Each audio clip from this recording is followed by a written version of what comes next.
ሰላም ጤና ይስጥልኝ ውድና የተከበራችሁ የሰሜን ለንደን ኩራት የአርሰናል ቤተሰቦች እንኳን ወደ ቻናላችን በሰላም መጣችሁ። ዛሬ በዝውውር መስኮቱ ዙሪያ እጅግ የሚያስደነግጡ እናም ደጋፊውን ከመቀመጫው የሚያስነሱ ሰበር መረጃዎችን ይዘንላችሁ ቀርበናል። እስከ ቪዲዮ መጨረሻ ድረስ አብራችሁን ቆዩ። ምክንያቱም ዛሬ የምንነጋገረው ስለ ክለባችን የወደፊት ተስፋዎችና ስለ ዋና ኮከቦቻችን እጣ ፋንታ ነው። ያ በአርሰናል ቤት እያደገ የመጣው ድንቅ አልማዝ ማይር ሉዊስ ስኬሊን ማንቸስተር ዩናይትዶች አይናቸውን ጥለውበታል። የክለባችንን ተስፋ ለመንጠቅ ያደረጉት ሙከራስ ምን ይመስላል? በሌላ በኩል ደግሞ የብራዚላዊው ኮከባችን ጋብሪኤል ማርቲኔሊ ጉዳይ ሌላ መነጋገሪያ ሆኗል። የቱርኩ ግዙፍ ክለብ ጋላታሳራይ ለአርሰናል ያቀረበው 45 ሚሊዮን ዩሮ ዝውውሩን ወዴት ያመራዋል? ሁሉንም ዝርዝር መረጃዎች አሁን እናያለን። ሰብስክራይብ ያላደረጋችሁ አሁኑኑ ሰብስክራይብ በማድረግ ቤተሰቡ ነው። ቪዲዮ ላይክ በማድረግም አርሰናላዊ ፍቅራችሁን አሳዩን። ወደ መጀመሪያው ትልቅ ዜናችን ስንመጣ ማንቸስተር ዩናይትድ የ19 ዓመቱን የአርሰናል ተስፋ ሉዊስ ስኬሊን ለማስፈረም ጥያቄ ቀርቦለት እንደነበር መረጃዎች ወጥተዋል። ዩናይትዶች በግራ መስመር ተከላካይ ቦታ ላይ ከሉክ ሾ ጋር ቦታውን የሚሸፍን ተጫዋች አጥብቀው እየፈለጉ ይገኛሉ። የ19 ዓመቱ ሉዊስ ስኬሊ ደግሞ በግራ መስመር ተከላካይነትም ሆነ በአማካይ ቦታ ላይ የመጫወት ልዩ ክህሎት ስላለው የዩናይትድን ፍላጎት ሙሉ በሙሉ የሚያሟላ ተጫዋች ነው። ነገር ግን አርሰናል ምን አለ?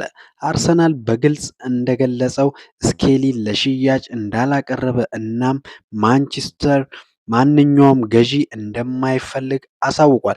ሉዊስ ስኬሊ ራሱ በአርሰናል ቤት የመቆየትና ራሱን የማረጋገጥ ትልቅ ፍላጎት እንዳለው ተነግሯል።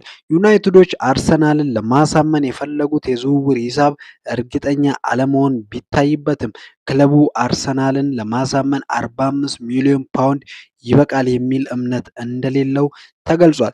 በዚህ ምክንያት ዩናይትዶች ፊታቸውን ወደ ሉዊስ ሆል እና ካማቪንጋ እያዞሩ መሆኑን ዘ አትሌቲክስ ዘግቧል። አሁን ደግሞ ወደ ሁለተኛውና እጅግ አስገራሚ ሰበር ዜና ስናልፍ ጀስት ኢን ታዋቂው ጋዜጠኛ ፍሎሪያን ፔሌትበርግ እንደዘገበው ከሆነ የቱርኩ ጋላታሳራይ ለጋብሪኤል ማርቲኔሊ 45 ሚሊዮን ዩሮ ይፋዊ ጥያቄ ለአርሰናል አቅርቧል። ማርቲኔሊ በአሁን ሰዓት ለአርሰናል የጥቃት መስመር እጅግ አስፈላጊ ተጫዋች ነው።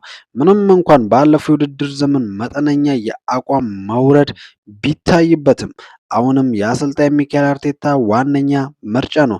ይህ 45 ሚሊዮን ዩሮ ለአርሰናል በቂ ነው?